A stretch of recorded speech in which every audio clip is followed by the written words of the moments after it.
Welcome back to another PFF Prospect Profile. Today we're going to talk about Oklahoma State wide receiver James Washington, the man who led the NCAA last year in deep receiving yards and one who has a special place in Sam's heart. Yeah, we've been back and forth on who the number one receiver in this class is. There's no clear-cut number one. There's a bunch of guys at the same kind of level. You like Calvin Ridley the best. I kind of like James Washington a little bit higher. And it's because he's one of the reasons is because he's such an effective deep threat. I think this is a big-bodied guy who wins in a variety of different ways deep down the field in what was such a big part of that Oklahoma State offense. I really like what he can do. I just worry about the fact that, yes, so much of his production came on the deep ball. The most productive deep wide receiver in the NCAA last year with 815 yards.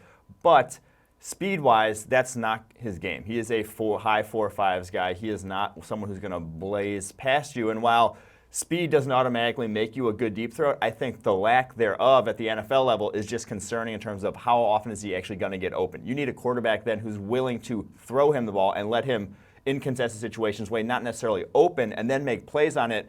And if he goes to the wrong situation, he'll just be neutralized if he doesn't have a quarterback willing to do that. That's true, but I think there are various parts of his game, I think, that mitigate that relative lack of speed a little bit. The first is what I mentioned before, that he wins in a variety of different ways on those deep balls. He can make the contested catches, jump over defensive backs, take the ball away from them, but he also knows how to stack a corner, get them behind him, throttle down a little bit, buy himself some room, and then step forward at the last second and let the ball come in over his hands. That's a really important skill in those deep passes. The other thing, which is absolutely critical, is just how he performed at the Senior Bowl, in particular against press coverage. He was the most dominant receiver at the entire Senior Bowl, and he dominated against press coverage, which is key to getting open on those deep routes. If you can win at the line of scrimmage, even against people that are faster than you, you're able to gain position. That's where he takes over and dominates. Given how he was able to perform in those one-on-ones, I think he's still going to get open deep at the NFL level. It was that Senior Bowl performance that got me on board with putting him there at the end of the first round in our rankings, because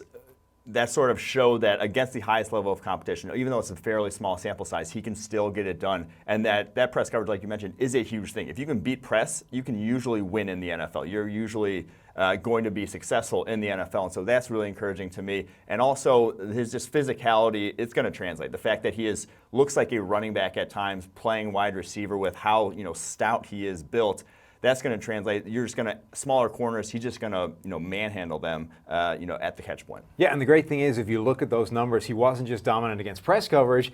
He was dominant in off coverage as well. We're the only people that grade every single snap, every rep at the Senior Bowl practice week, and it's the week of practice that's so important with the Senior Bowl. That's what everybody from an NFL personnel standpoint goes to watch, is how these guys all do in a week-long practice scenario against elite-level competition, and James Washington dominated there. We're the only place that has that data, and you can get it all as part of the PFF draft guide in either PFF Edge or Elite. Make sure to go check that out at join.profootballfocus.com. Read more about James Washington, one of our favorite wide receivers in this draft.